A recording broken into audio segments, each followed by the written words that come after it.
Olá, tudo bem com você? Tudo bem com a sua família? Pastor Josué Gonçalves aqui para mais um podcast da família. E hoje eu tenho uma convidada muito especial. Nós vamos estar falando hoje sobre sexo no casamento, sexualidade à luz da Bíblia e como é importante esse assunto ser tratado dentro da igreja, dentro da família. Você não pode perder. Se você não deu um like aqui ainda, dá um like. Se você não se inscreveu no meu canal, se inscreva. E um conselho, fica até o final, porque muitas dúvidas vão ser tiradas hoje. E depois você compartilhe o link desse bate-papo aqui com as pessoas que você ama e você quer bem, ok? Porque o podcast hoje vai ser muito especial. Ariane, obrigado por ter vindo mais uma vez participar do nosso podcast. Eu que agradeço, estou com meu coração muito feliz, porque, como eu sempre digo, é um assunto importante, é um assunto relevante, é um assunto que cura, é um assunto também, né, que gera uma prevenção, que é realmente revelado, é quebrado, que é falado entre família, gera essa conexão. E o senhor que é um referencial, né, que há mais de 30 anos foi abrindo esse assunto dentro das igrejas, trazendo ali esclarecimento bíblico, né, acerca da sexualidade. Eu acho que esse papo, eu tenho certeza que esse papo vai acrescentar muito as nossas vidas e a vida de todas as famílias que vão nos ouvir. Com certeza. A Ariane, para quem não sabe, ela é sexóloga e ela tem várias formações nessa área e por isso ela construiu uma autoridade não só na internet, mas no ambiente clínico, porque ela atende muitos e muitos casais no dia a dia e dá palestra e tem sido uma benção. Qual a importância deste assunto ser tratado dentro da igreja? Então, em primeiro lugar, por ter sido algo criado por Deus. Quando nós entendemos que o nosso Pai, Ele é um Pai que criou o cabelo, a mão, a perna, e Ele criou órgãos genitais, Ele criou terminações nervosas, um corpo que responde a estímulos, um corpo que sente prazer. Quando nós entendemos e reconhecemos que o nosso Pai é um Criador perfeito, nos criou com perfeição, nós reconhecemos que este é um assunto importante a ser falado. Eu penso que tudo que não é conversado, tudo que não tem limites, uma empresa que não tem limites, que não tem regras, um lugar que não tem chave na porta, está tudo solto, todo mundo entra e sai, não tem nada organizado. E as coisas, os assuntos sexuais dentro da igreja, na família, são assuntos que precisam ser falados da maneira correta, impondo limites, organizando, esclarecendo, porque onde há dúvida, há dor. Na maioria das vezes, né? A gente não pode generalizar. Exatamente. Mas eu percebo até, inclusive, nas falas do senhor, que eu aprendo muito com o senhor, enfim, nós percebemos que quando não é falado, as coisas ficam soltas. Exatamente. Tudo frouxo, assim, desajustado. E é algo que precisa ser dito até para que a igreja, para que as ovelhas, a família, o filho, o pai, a mãe, o avô, a avó, saibam lidar com as dificuldades. Por exemplo, quando um pai pega uma criança de 3, 5 anos, né, mexendo no genital, quando a criança mexe nesse genital, quando a criança começa a se estimular. É uma criança, ela não tem repertório sexual. Mas o adulto com a visão sexual, ele vai lá e às vezes corrige da maneira errada. Tem que ser corrigido, tem que ser orientado, sim. Mas quando não se fala isso dentro da igreja, quando não se fala, não se tem uma orientação clara sobre isso, no ambiente familiar, a mãe e o pai, eles não estão preparados para lidar com essas cenas, né? Você acha que a grande dificuldade de muitos casais hoje de se ajustarem sexualmente tem a ver com a maneira errada como foram educados ou por não terem sido educados em casa? Pastor Josué, eu acredito que os dois. Tem a ver muito com a cultura, com a forma que foi criado, mas os dois têm muita relevância, porque a gente lidar com dois tipos de ambiente normalmente. Existem vários, vou citar dois diante do que o senhor me falou. Aquela pessoa que não foi educada sexualmente, ou seja, o assunto sexual nunca aconteceu, de repente ela se casa, foi criada na igreja, mas se casa e se depara com iniciar uma vida sexual sem nenhum tipo de instrução. Então, aquela pessoa está perdida, sem rumo, há pouca informação que tem, infelizmente, foi informações que às vezes chegaram através do mundo mesmo, né? Enfim, da internet.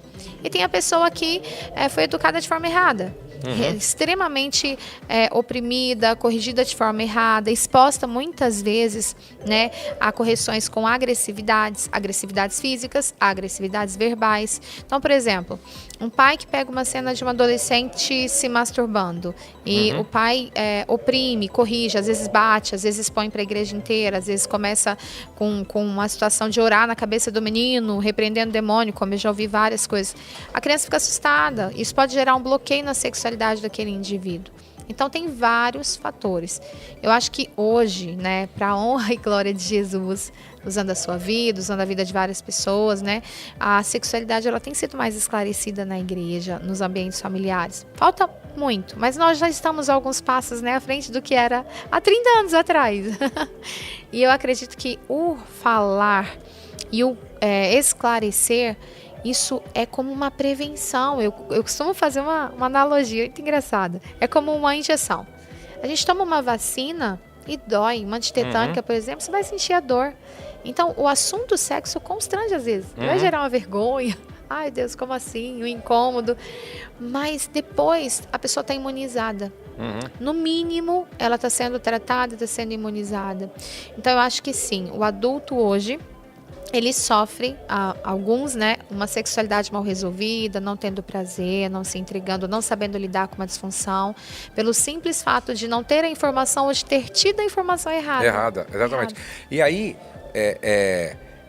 os pais precisam entender isso, né? Por exemplo, os meus filhos, tanto o Pedro, que está aqui com a gente, quanto o Douglas, quanto a Letícia, eles ouviram no ambiente da nossa casa, certo, sobre sexo e sexualidade. Eu conversei com o Pedro, conversei com o Douglas, a Rose conversou com a Letícia.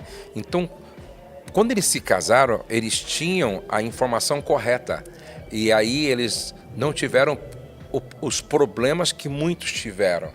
E aí os pais precisam buscar conhecer um pouco para poder responder às perguntas dos filhos.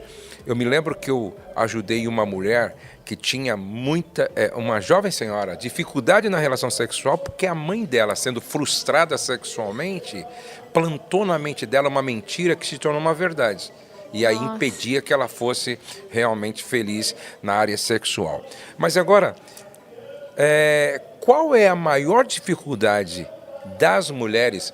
Você atende muitos casais lá na sua clínica e hoje online também. Qual é a maior dificuldade das mulheres em relação aos maridos quando se fala de desajuste sexual?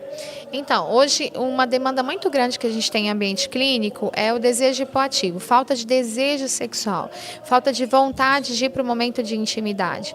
Existem vários fatores, né, que levam a esse ambiente de desajuste sexual, de baixa de libido, de não ter orgasmo, de não ter prazer, de não ter lubrificação. A gente sempre coloca, pastor, que a sexualidade de um indivíduo é como se fosse uma mesa. Ela precisa de ter os 4 pés em equilíbrio, em sintonia. Então, o primeiro pé é um ambiente emocional.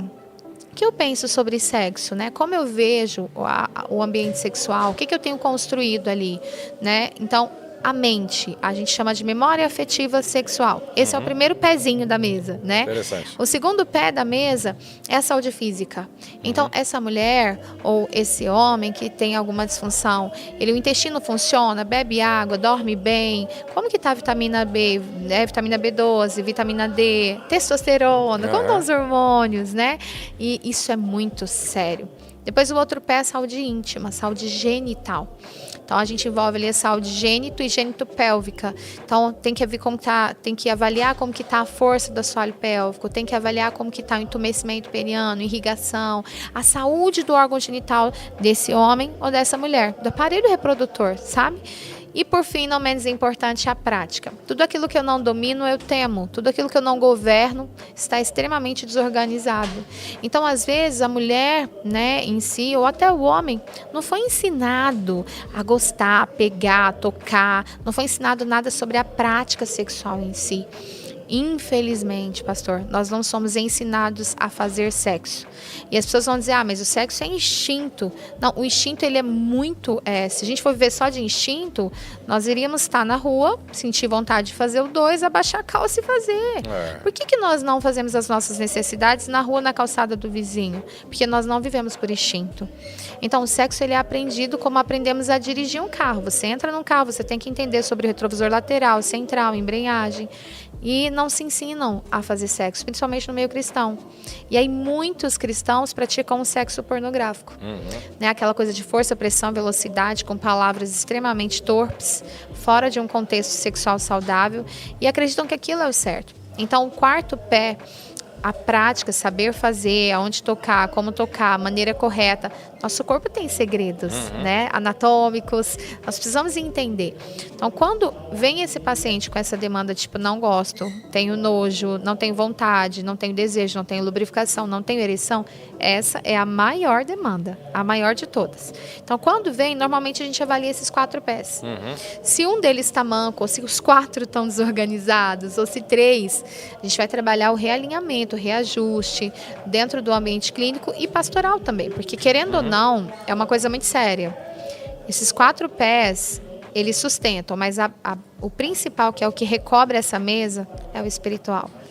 Se nós não temos intimidade com o Espírito Santo, infelizmente é impossível ter uma intimidade sexual plena com o cônjuge. Interessante. É muito sério. Agora, uma outra questão muito importante também.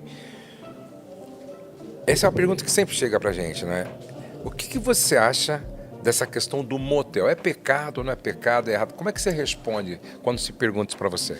Essa pergunta é bem recorrente para nós, né, pastor? Então, eu tenho muito o que aprender, mas eu vou expor sim o que eu penso. Eu não indico e não sinto paz no ambiente de motel. Não é só por questão de ter mácula no leito. É porque é um ambiente já pronto para promiscuidade. Então, lá tem a bebida alcoólica, tem o filme pornô na TV, tá tudo extremamente pronto para um pecado. Por que um milagre é mais fácil de acontecer dentro da igreja, né, de um paralítico andar, do que na fila da lotérica? Porque os ambientes, ele tem uma atmosfera. Eu realmente acredito, pastor, que aonde eu pisar, o poder de Deus vai se manifestar e o diabo vai sair. Eu creio no poder da palavra declarada com fé. Mas o motel, ele já é um ambiente extremamente preparado para o pecado. Eu penso que se um casal chegar num hotel, quem garante que não teve uma orgia numa cama de um hotel? De repente teve. Mas se de repente eu chego naquele hotel e eu consagro, eu acredito que é algo mais leve, entende? E não é um ambiente que foi preparado com aquela intenção, né? Não, não foi. Exato. Não foi preparado para aquilo. Agora, o motel realmente... Eu também não sinto paz e eu acho que não é o melhor lugar para um cristão, né? Não é o melhor lugar para o cristão. Agora, é interessante que uma outra pergunta que sempre vem no quarto de um casal cristão, vale tudo? Isso é muito sério, tá? Porque essa pergunta, pastor, eu vivi vários conflitos com pessoas que, logo no início, há 10 anos atrás, pessoas cristãs que vinham me julgar, mas como assim? Você é uma mulher de Deus falando de sexo, por que você está estudando isso? Enfim. E nessa época eu fiz um cursinho básico de teologia para aprender algumas coisas e eu acabei ficando muito confusa, porque eu pensei, poxa, eu vou fazer esse curso de teologia, vou entender tudo sobre sexo na Bíblia. Eu saí mais confusa do que eu entrei e eu procurava alguns teólogos para conversar sobre sexualidade e eu falava, gente, mas como assim? Cada um tinha uma visão, né? E eu orei a Deus, eu fiquei em conflito comigo e com o Espírito Santo. Eu falei, Deus, me dá clara resposta sobre o que pode e o que não pode. Nessa época eu tive um sonho bem confuso, estranho, mas o Senhor foi se revelando. Então, aonde eu piso, quando eu recebo essa pergunta, eu falo das 3 peneiras. Então, as peneiras, como se fossem 3 filtros para coar um suco. Então, sempre que der uma vontade de fazer uma coisa na relação sexual, uma fantasia, um fetiche, passa pelas 3 peneiras. A primeira peneira é o comum acordo. E aí a Bíblia traz, né, o versículo, como podem andar 2 juntos sem estarem em comum acordo. Então, sentem e conversem. O comum acordo deve acontecer não em estado de excitação, mas em um estado de harmonia. Então, senta, às vezes está dentro do carro, indo para algum lugar, de ladinho ali, não vai ter muita vergonha, porque não está olho no olho, e fala, olha, eu tenho um desejo de fazer isso ou isso, o que você acha? Então, tem que estar de acordo, e o acordo tem que acontecer antes do momento sexual. A segunda peneira para filtrar esse fetiche, essa fantasia, é o prazer para os 2. Porque se dentro de um ato sexual teve o acordo, mas vai para a relação e um tem dor, sangra, ânsia de vômito e um está sendo ferido físico ou emocionalmente, Deus não está nisso. Ambos têm que ter prazer com aquela prática, né? Ambos têm que ter prazer com aquele movimento sexual. E a terceira peneira e a última, e não menos importante, é a paz. O que é paz? Paz é resposta de Deus, né? Às vezes a gente vai fazer uma oração e não vai o céu se abrir, né? Os anjos descer, mas o Espírito Santo vai se revelar, enchendo o nosso coração de paz, né? Ou tirando a nossa paz. Porque algumas coisas, não é, pastor? Às vezes a gente chega num ambiente e o coração fecha, dá vontade de sair. Então é muito, muito importante sentir paz. Então eu acho que basicamente é isso. Vale tudo entre quatro paredes?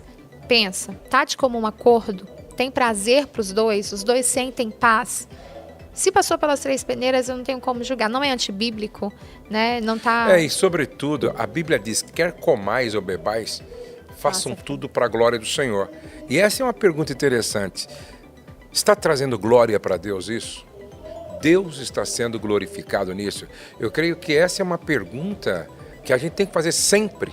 Para a gente mesmo, né? Isso aqui está trazendo glória para Deus? Está glorificando o nome do Senhor? Não. Então eu não devo fazer. Não é verdade? Glória a Deus. Agora, existem muitas outras dúvidas, não é?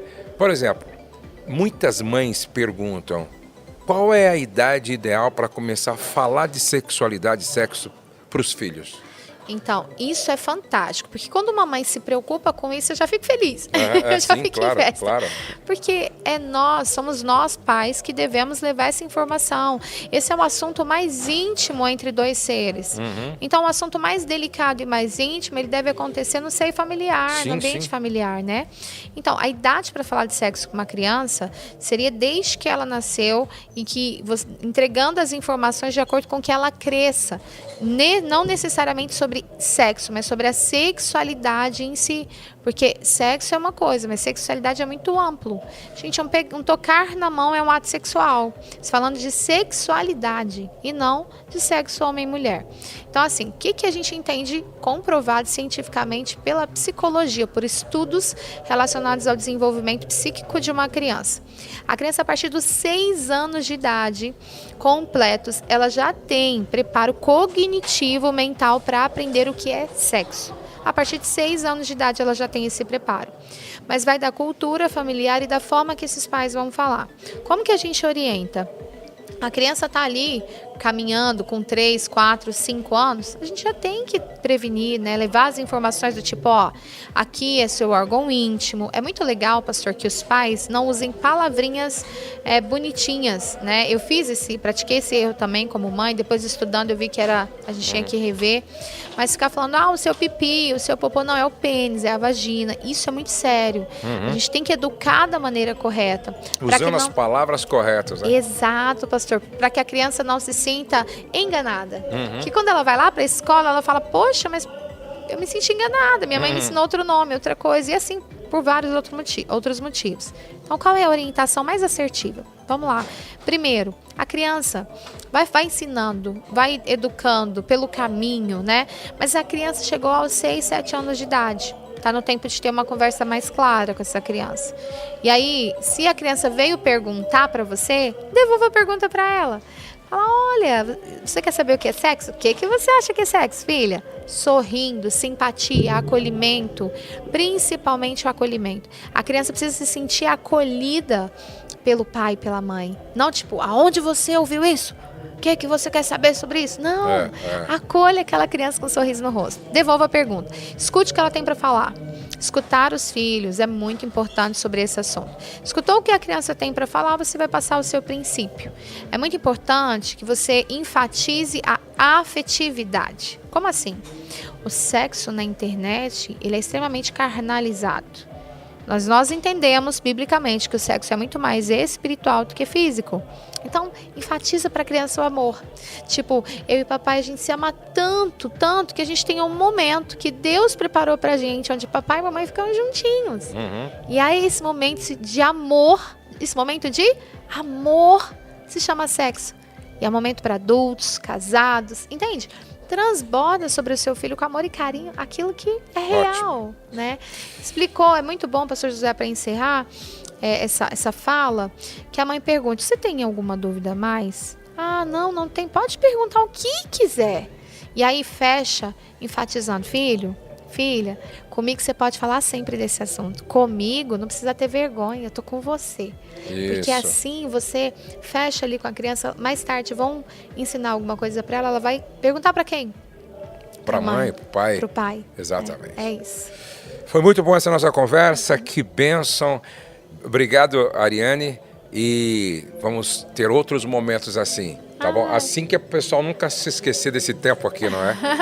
Que nós estamos assim evitando o contato por causa do momento, não é? Mas olha, foi muito bom.